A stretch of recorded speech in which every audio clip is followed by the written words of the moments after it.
આશીષ જેને બેડો એનો પાર છે, ઘરમાં બેઠેલા તમારા ભગવાન છે.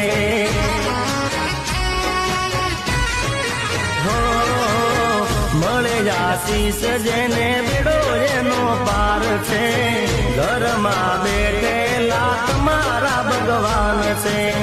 વેદ પુરાણે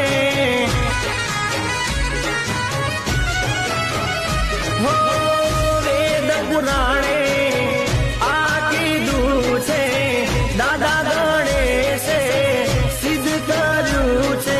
ઓ ભાઈઓ બેની મા બાપથી મોટું આ દુનિયા